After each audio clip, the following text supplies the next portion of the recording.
Hey everyone, and welcome to the Strategic Explainer. I am absolutely thrilled to be guiding you through today's briefing.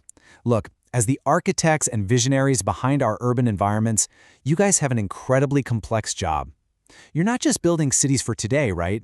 You're building cities that need to thrive decades into the future. So let's just dive right in.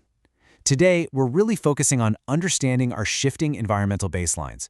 We're going to look at how zooming out, moving from a micro, day-to-day perspective to a macro, long-term view, can completely reframe how we approach infrastructure planning. All right, so here's our roadmap for today. We'll quickly cover the planning challenge, weather versus climate, determining factors, the changing baseline, local infrastructure impacts, and we'll wrap up with actionable climate goals. Let's get to it. Section 1. The Planning Challenge. Every single day, your departments are just bombarded with immediate, glaring needs. We're talking potholes, blocked storm drains, routing emergency services, the works. It is so incredibly easy to get trapped in the present. But that actually brings us to a massive, critical question. Are we planning for the weather we have today, or the climate we're gonna have tomorrow? Think about it. When you approve a new subdivision, or design a transit hub, or lay down municipal plumbing, those structures are gonna be sitting there for 50 to 100 years. If we're only looking at today's conditions, well, we're fundamentally miscalculating our master plans. Moving on to Section 2, Weather versus Climate. To stop miscalculating, we really need to make sure we're all speaking the exact same language. And here's a fantastic way to clear up the confusion. It goes like this. Weather is what you get, but climate is what you expect, right? So when a resident complains that a random snowstorm in April means the whole climate isn't warming, they're just confusing what they're getting today with what the region actually expects over an entire lifetime. So let's break that down just a bit more. Weather is the micro level. It's the short-term state of the atmosphere at a very specific time and place. Climate, on the other hand, is the macro level. It's the average weather pattern for a region measured over a long period. And we're specifically talking about a 30-plus year historical expectation. 30 years. That is the baseline that your building codes and your zoning laws have historically been built upon. So heavy rain and strong winds, those are classic examples of the short-term state of weather. It includes temperature, precipitation, wind, obscurations, all the stuff happening right here, right now. It dictates whether your citizens grab an umbrella this morning or if your local crews need to go clear a downed tree this afternoon. But listen, it definitely doesn't tell you how large to build your municipal storm drains for the next century. Section 3. Factors determining climate. Okay, so to build for that next century, we've got to understand the larger forces at play.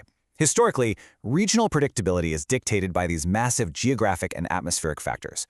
Two of the major ones are prevailing winds, which literally drive global weather systems right across your region, and continentality. Continentality is basically whether your city is getting cooled down by a nice ocean breeze or if it's baking in a landlocked center. And for generations, city planners could just rely on these macro factors remaining incredibly stable. Which brings us to Section 4, the changing climate baseline. But here's the catch. Those stable baselines we've traditionally relied on, they are undergoing massive, systemic shifts right now. Rising global temperatures are acting as a massive proxy here, totally disrupting those predictable prevailing winds. We are injecting more heat, and therefore way more energy, into the entire atmospheric system. It's literally like turning up the burner under a pot of boiling water. The baseline is actively moving right beneath our feet. Just look at the contrast. Historically, legacy infrastructure was built for stable winds, predictable rain, and rare extreme events. But modern climate shifts, they're bringing rising temperatures, sea level rise, and a drastic increase in extreme weather frequency. If your city's master plan is still relying on historical expectations, I hate to say it, but your infrastructure is already obsolete. Section 5, Local Infrastructure Impacts. So, these global shifts, they translate into what is essentially a modern planner's nightmare, a polarized dual threat. On one side, you've got severe drought that's stressing local water reservoirs to critical emergency levels. And then, literally on the exact same plot of land, intense, heavy rainfall can suddenly overwhelm municipal drainage systems that were just never designed for such rapid accumulation. We're talking about turning a bone-dry Main Street into a flash flood zone in minutes. Crazy, right? These polarized patterns manifest as very real, very severe infrastructure threats. Hurricanes are hitting us with much higher storm surges. Heat waves are literally buckling asphalt and maxing out our local power grids. Sea level rise is actively encroaching on coastal developments. What used to be considered a 1-in-100-year storm, yeah, that's now happening every decade. It's not just that the weather's bad, it's that the baseline expectation of how often it will be bad has fundamentally changed. Finally, Section 6, Actionable Climate Goals. Look, as planners, your job is to engineer solutions.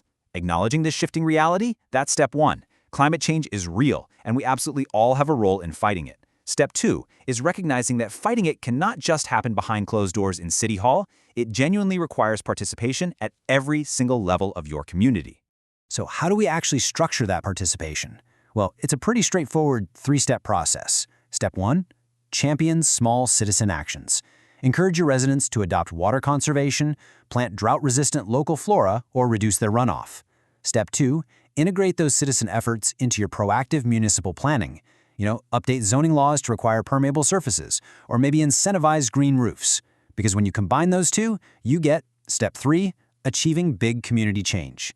Small actions, when they're scaled up by smart city planning, create incredibly resilient infrastructure. All right, I want to leave you with this final, provocative thought. When you go back to your departments tomorrow, take a hard look at your zoning maps, your drainage capacities, and your community outreach programs. And honestly ask yourselves, is our city's infrastructure actually prepared for the climate of the next 30 years? The historical baseline is gone. It is time to design the future. Thank you so much for joining me for this explainer, and good luck out there.